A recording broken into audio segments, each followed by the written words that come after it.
That's what they're always telling you. Never let your enemy tell you how many of you there are. Never let the man that you're against form your opinions. This is the trick that's played on everyone who's oppressed. The first thing, an occupation, when you have a revolution in the country, the first thing you take over is the radio. And then you start telling the people, everybody, the war is over. And so all of them surrender.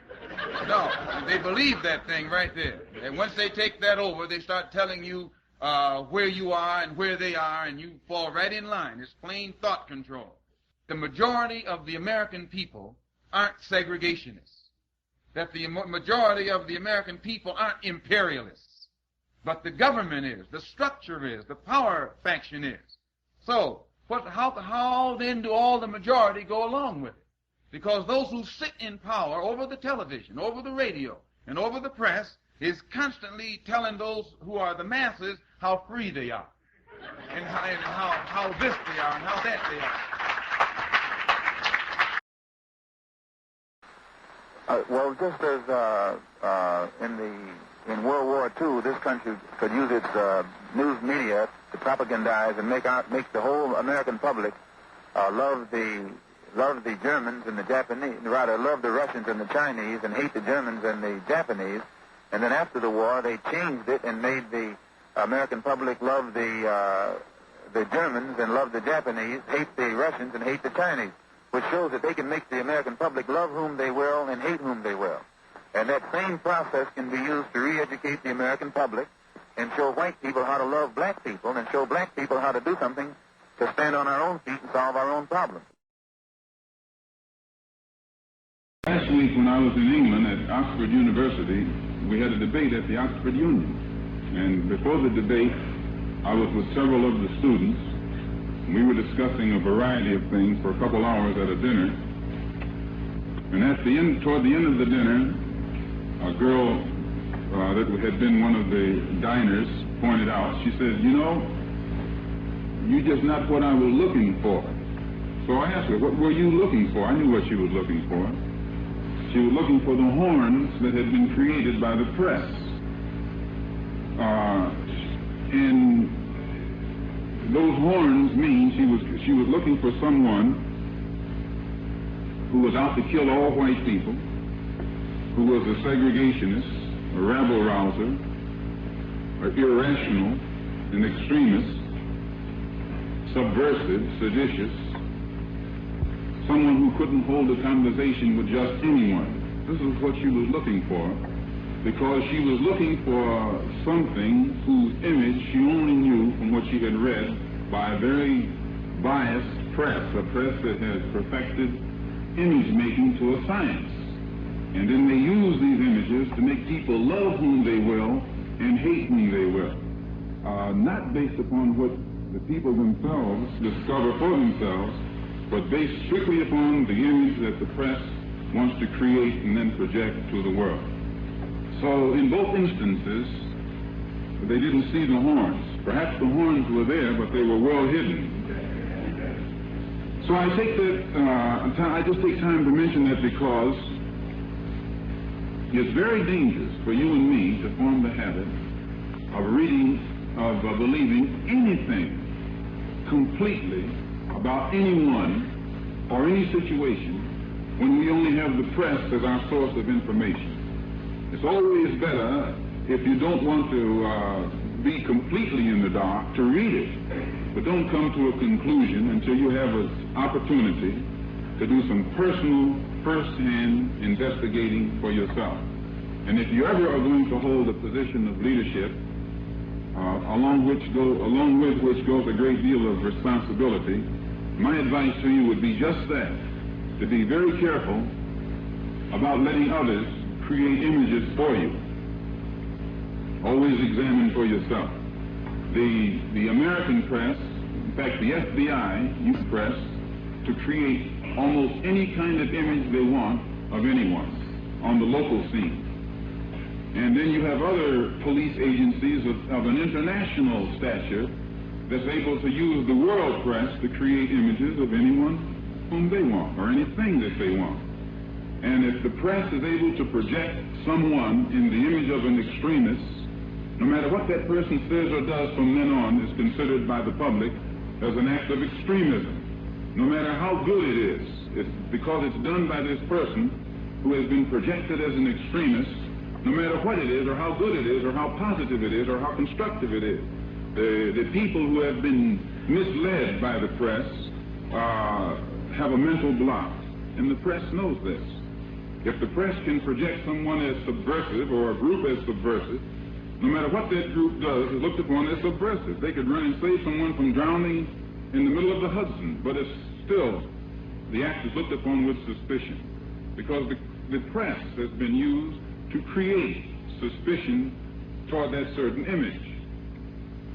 If a person is projected by the press in an image that's an image of irresponsibility, then no matter how responsible that person's actions may be, the people look upon that act as an irresponsible act.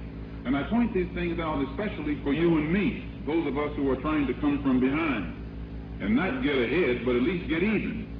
If we aren't aware, we'll find that all these modern methods of trickery that they have perfected to a science will be used, and we will be maneuvered into thinking that we're getting freedom or thinking that we're making progress, when actually we will be going backward. Likewise, if they can project you in the image or project someone in a violent image or in the image of someone who goes for violence, and you accept that image, then whatever that person becomes involved in, as far as you're concerned, he believes in violence. He could save a baby from the path of a car, but you don't see someone saving the baby from the path of a car. You see someone who believes in violence. And these methods have been used very skillfully by the power structure, the national power structure, as well as the international power structure. And one of the things that you and I, as an oppressed people, should be on guard against, as I said, is to be very careful about letting anyone paint our images for us. The world press, as well as the American press, can make the victim of a crime look like the criminal, and can make the criminal himself look like he's the victim. You don't think that this is possible for someone to do that to your mind. They use the press to make it look like he's the criminal and they're the victim. This is how they do it. And if you study how they do it here, then you'll know how they do it over here. It's the same game going all the time. And if you and I don't awaken and see what this man is doing to us, then it'll be too late. They may have the gas ovens already built before you realize that they're hot. One of the shrewd ways that they use the press to project us in the eye or image of a criminal, they take statistics. And with the press, they feed these statistics to the public, primarily the white public. Because there are some well-meaning persons in the white public as well as bad-meaning persons in the white public. And whatever the government is going to do, it always wants the public on its side. And whether it's the local government, state government, federal government. So they use the press to create images. And at the local level, they'll create an image by feeding statistics to the press, through the press, showing the high crime rate in the Negro community.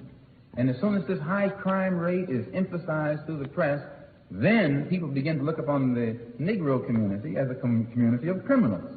And then any Negro in the community can be stopped in the street, put your hands up, and they pat you down. You might be a doctor, a lawyer, a preacher, or some other kind of Uncle Tom. And but despite your professional standing, you'll find that you're the same victim as the man who's in the alley, just because you're black and you live in a black community which has been projected as a community of criminals. This is done. And once the public accepts this image also, it paves the way for a police state type activity in the Negro community. They can use any kind of brutal method to suppress blacks because they're criminals anyway. And what has given this image? The press. the step-by-step process that was used by the press. First, they fanned the flame in such a manner to create hysteria in the mind of the public, and then they shift gears and fan the flame in a manner designed to get the sympathy of the public. And once they go from hysteria to sympathy, the next step is to get the public to support them in whatever act they're getting ready to go down with. You're dealing with a cold, calculating international machine that's so criminal in its objectives and motives that it has the seeds of its own destruction right within it. They use the press to emphasize that white hostages are being held by cannibals. Imagine that. Or white priests, white missionaries, white nuns. They don't say nuns. White nuns. You know what the paper said right here in Detroit. White missionaries. Not just a missionary.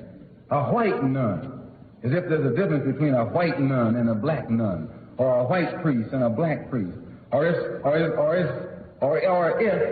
the life that's in a white skin is more valuable than a life within a black skin. This is what they're implying. And the press, go get the press when this thing was going on, and you see what I'm talking about. They're vicious.